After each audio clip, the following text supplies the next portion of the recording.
A minha A apresentação gente vai, a hoje gente vai. vai fugir um pouco dessa visão clássica da história da limpeza urbana, que eu vou relatar um pouco uma experiência que eu tive alguns anos, poucos anos atrás, porque eu estava muito interessado em trabalhar resíduos militares. E nada melhor do que isso do que ir lá para a escola superior lá da ICEM, né, do Exército, eles recebem militares do mundo todo. Mas acabou que a minha pesquisa sofreu um desvio muito grande. Por quê? Logo que eu cheguei, eu me defrontei com o termo faxina. Tinha o cabo da faxina, a faxina, etc. E tal, mas aí eu percebi uma coisa curiosa. O conceito faxina, para ele, não é só de limpeza. Não é? A verdade, a palavra faxina, para eles, tem mais um sentido de serviços gerais. Então, descarregar um caminhão é um serviço de faxina. Aí o que aconteceu? Eu comecei a investigar isso. Afinal, de onde vem esse conceito faxina? Aí eu entrei num mundo muito interessante, e aí eu ia chamar o meu primeiro slide para as pessoas saberem o que é uma faxina. Sim, chegou aí. Esse aí é uma faxina, ou seja, é um instrumento militar que é usado milenarmente, não é? Pode voltar ao outro. É um instrumento milenar que é usado desde da Roma antiga, etc. E para que servia uma faxina? A faxina era para você nivelar terrenos para a passagem das tropas, para você preencher fossos para a tropa passar, e nada mais é do que vamos dizer, ramos, etc., amarrados, e ganha uma resistência muito boa. Passa para o próximo slide. Sim.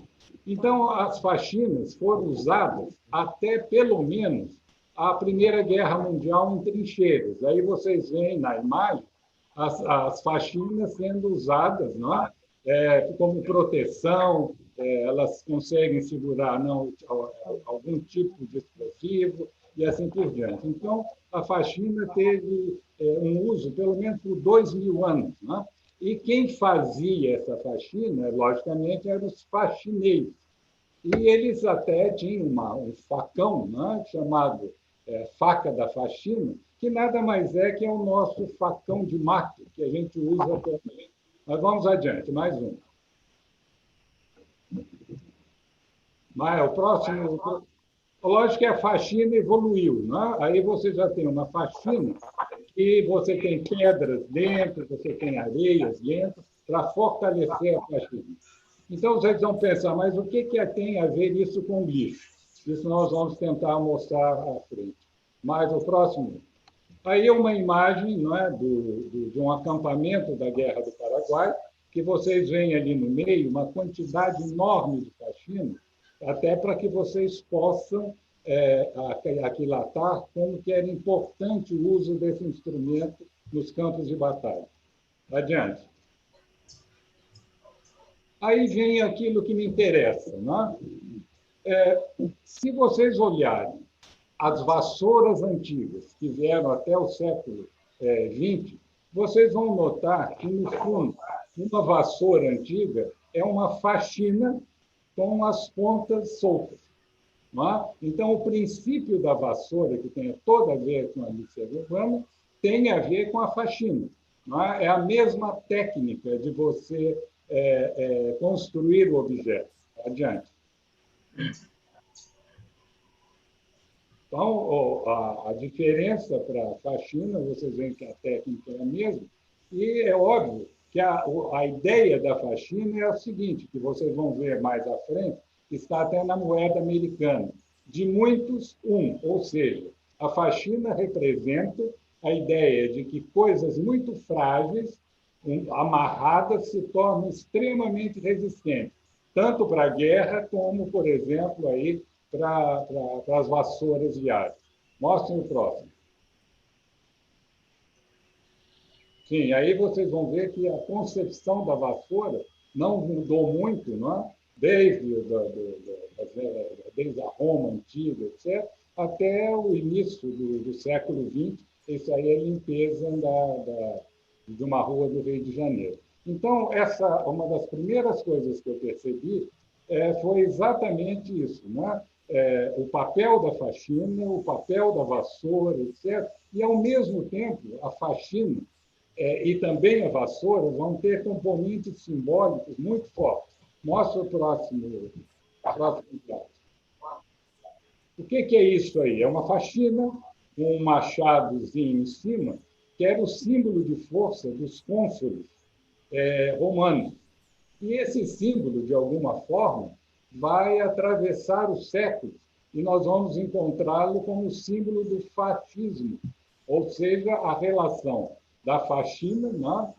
Volta um pouco atrás, da faxina com esse símbolo romano de poder, mas sempre com essa ideia de que a união faz a força.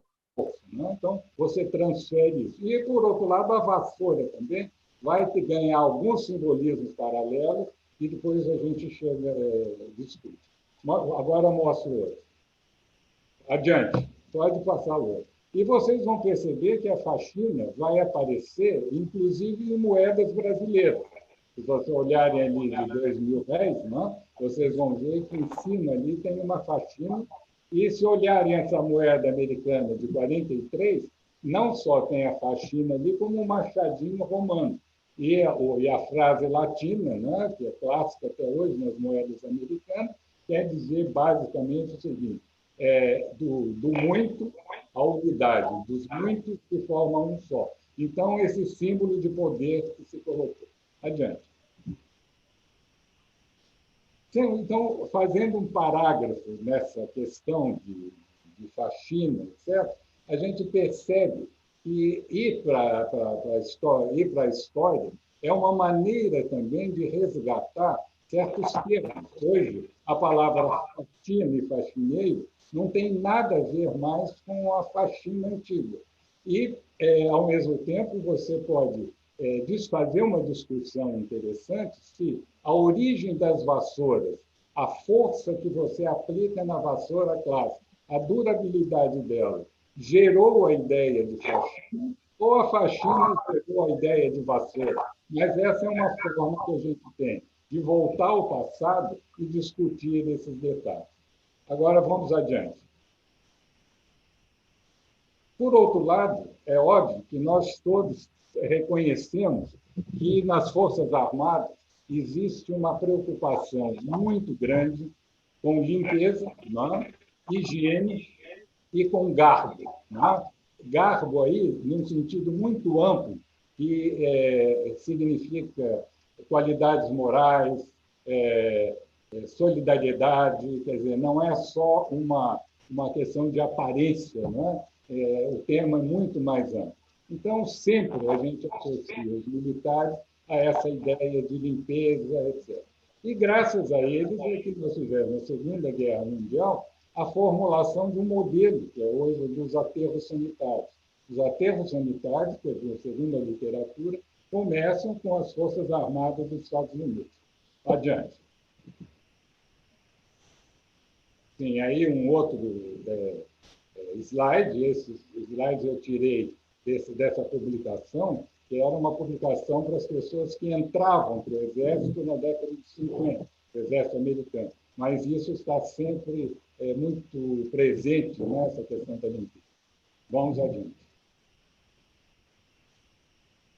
Aí, quando eu estou lá no trabalho, relativo à limpeza, essas coisas das Forças Armadas, eu me lembro que eu falei com um dos comandantes lá e falei, pô, seria muito bom se eu encontrasse na história do Exército um personagem que tivesse assim uma preocupação com essa questão do asseio, da limpeza, dos acampamentos, na guerra, etc. Eu falei, poxa, um tipo assim, já pensou se Caxias fosse essa pessoa, né? E não deu outro. Né? É realmente, na nossa história, Caxias é uma pessoa que teve, um militar que teve uma preocupação exacerbada com limpeza, asseio, etc. E essa informação que vocês leem aí, né? É da ordem do dia da Guerra do Paraguai, quando ele diz lá, se deve cuidar escrupulosamente no asseio do acampamento, né? Enterrar as carnes dos animais mortos e assim por diante. Pode passar o outro. O outro slide. Veja, na mesma ordem do dia, ele vai estar lá, proibir os espelhos e que se depositem fora de lugares marcados, imundícios e matérias fecais. Imundícios era a palavra tradicional para lixo. Né?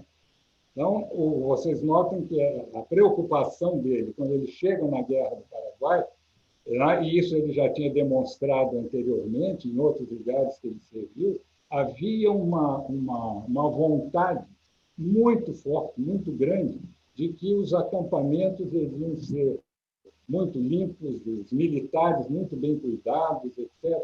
E aí eu tenho uma interpretação para isso.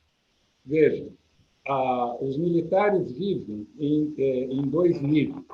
A suprema ordem, que é quando eles estão se preparando, quando eles estão em paz, etc., e aonde o garbo, a limpeza, etc., é muito destacada, mas o outro lado disso é o caos, a guerra. Então, daquela ordem, daquela beleza, daquela arrumação, etc., eles se defrontam com o quê? Com o caos, né? O sangue, os pedaços, vamos dizer, o fim de um campo, de uma batalha, é uma coisa absurdamente horrível. Né? Mas, enquanto o Caxias está ali na preparação, toda essa preparação é baseada em princípios muito rígidos de limpeza, de ordem, asseio e assim por diante. Vamos adiante. Por exemplo, esse Richard Burton era um aventureiro inglês, né? Bastante conhecido, porque andou lá pelo Oriente, acho que é o que andou traduzindo o Kama Sutra, essa coisa toda, e ele fala, né? Ele esteve nos acampamentos de Caxias e diz assim, o acampamento parecia extremamente limpo devido às ordens rigorosas do Marechal Caxias. Ou seja, mesmo para observadores estrangeiros, essa perspectiva de Caxias, com a organização, com a ordem, etc., era bastante observada. Mas vamos lá. E Caxias, por exemplo, também recebeu influência do Conde Lippe, que reestruturou os exércitos portugueses, né, no século XVIII, e eu encontrei em um dos manuais do Conde Lippe uma frase muito interessante, que até chega a nos provocar como civis. Então, ele diz assim, todos os oficiais e oficiais inferiores cuidarão muito em inspirar seus soldados o desejo de aparecerem bem vestidos. E quando qualquer soldado mostrar que tem gosto de andar, não tem gosto de andar aciado, é provável que no seu interior seja mais paisano do que militar. Ou seja, é como se ele falasse, nós militares temos uma percepção de mundo que passa por essas questões. E aí, certamente, vai depreciar nós paisanos, né, como pessoas que não têm muito essa preocupação. Isso em 1830. Mas vamos adiante.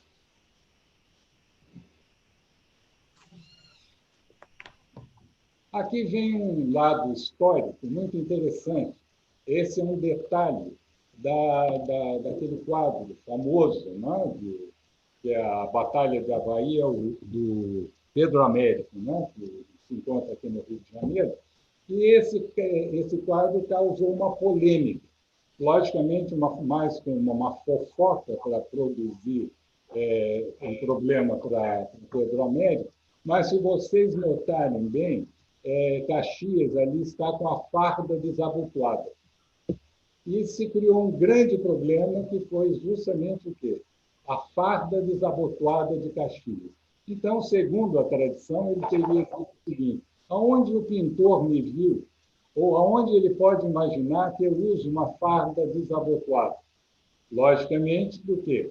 Ele falou, nem dentro do quarto. Certamente Caxias nunca falou isso, Mas a própria polêmica sobre a farda dos abotoados ganhou espaço, né, na corte imperial. Isso foi uma grande polêmica, mas mostra de forma muito clara como que essas concepções de limpeza, de ordem, de arrumação eram fortes para Caxias.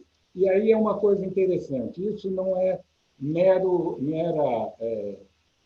rigor militar, é porque eles acreditam que limpeza, ordem, etc., torna os militares melhores combatentes. Adiante. Agora começa a chegar onde eu estou querendo e é onde eu vou me encontrar com o Penido, né? Que é a ilha de Sapucaia.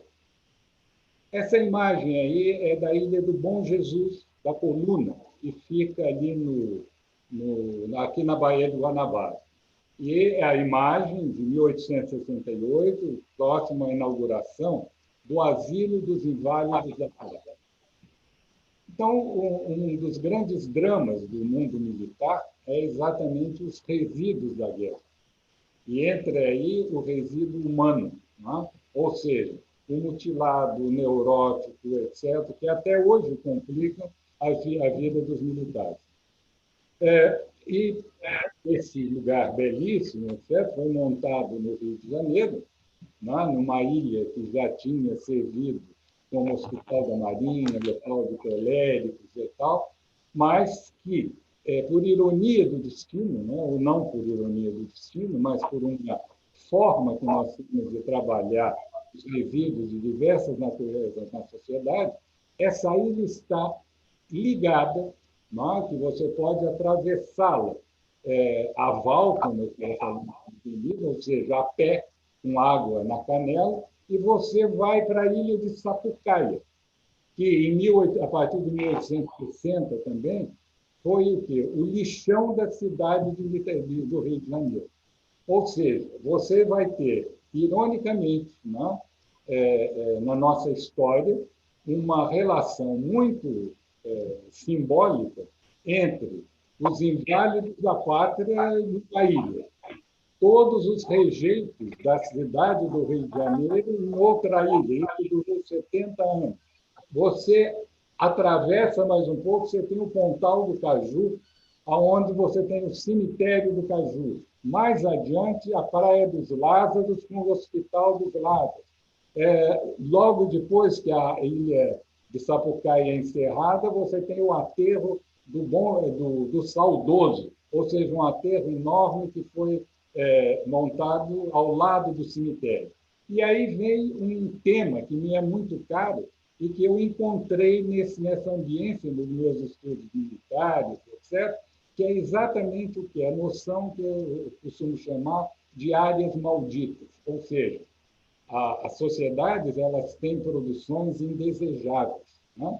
Ela tem que dar destino não só ao lixo, mas ela tem que dar destino aos doentes, e naquela época leprosos, coléricos, ela tem que receber pessoas, às vezes, que não são muitas vezes bem recebidos, são os imigrantes, que iriam fazer quarentena por essa região. Então, tem todo um contexto, né, de que determinadas áreas da cidade acabam sendo consideradas uma área de grande despejo. Então, é mais fácil eu colocar o lixo ao lado de um cemitério, é mais fácil colocar o lixo ao lado de um asilo de inválidos da pátria, ao lado de outras produções indesejáveis. Não se deve esquecer que também próximo daí está o primeiro cemitério da cidade, que é um dos primeiros, que é o cemitério dos ingleses, e também o Trapiche,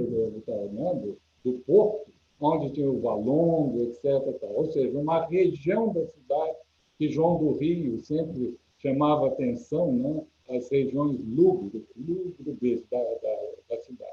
Então, essa é uma vertente que eu estou tendo nos meus estudos de história da limpeza urbana, que foge um pouco dos parâmetros dos estudos que eu fiz inicialmente, nitidamente históricos, como que era na Síria, como que era na Alemanha de 1800 e pouco, qual foi o grande boom alemão, né, com o sistema dual. para entrar por esses canais que aparentemente não são classicamente entendidos como de história da limpeza urbana, mas que a gente vai aos poucos percebendo conexões muito interessantes. No vocabulário, né, quando eu chamo uma faxineira, eu chamo, olha, eu estou precisando de uma faxineira, eu não estou entendendo que eu estou usando um termo que se refere a combatentes que tinham a incumbência de recolher cadáveres nos campos, o armamento, e também para fazer as faxinas. Às vezes a gente não percebe a importância, né, que as Forças Armadas podem ter, né, nessas atividades de limpeza urbana, porque eles têm sempre uma noção muito clara, né, que está expressa também na faxina, que está expressa na vassoura, que é da união é que você consegue alguma coisa. Se o graveto ele não está atrelado, amarrado a uma unidade, ele é muito fraco. A vassoura não varre um filetinho só do seu conteúdo. Então, todas essas conexões formam um ideário, né?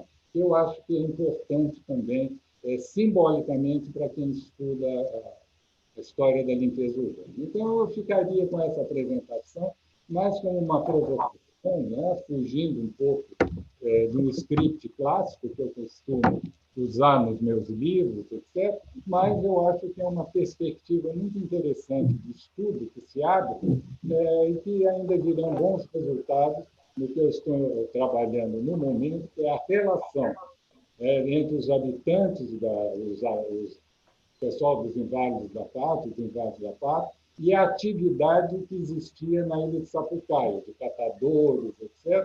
E muitas pessoas que viviam na Ilha de Bom Jesus eram catadores na Ilha de Sapucaia. Né? Então, as interações positivas e negativas é uma longa história que interessa muito a memória da limpeza urbana do Rio de Janeiro. Eu agradeço a paciência e vamos ao pedido com a sua apresentação interrompida. Muito obrigado, professor Emílio. Muito rico o desenvolvimento desse raciocínio.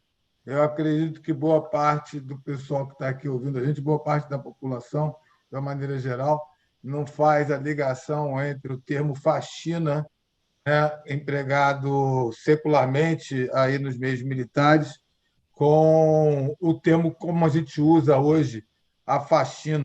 Eu acho que esse link que você fez agora foi sensacional.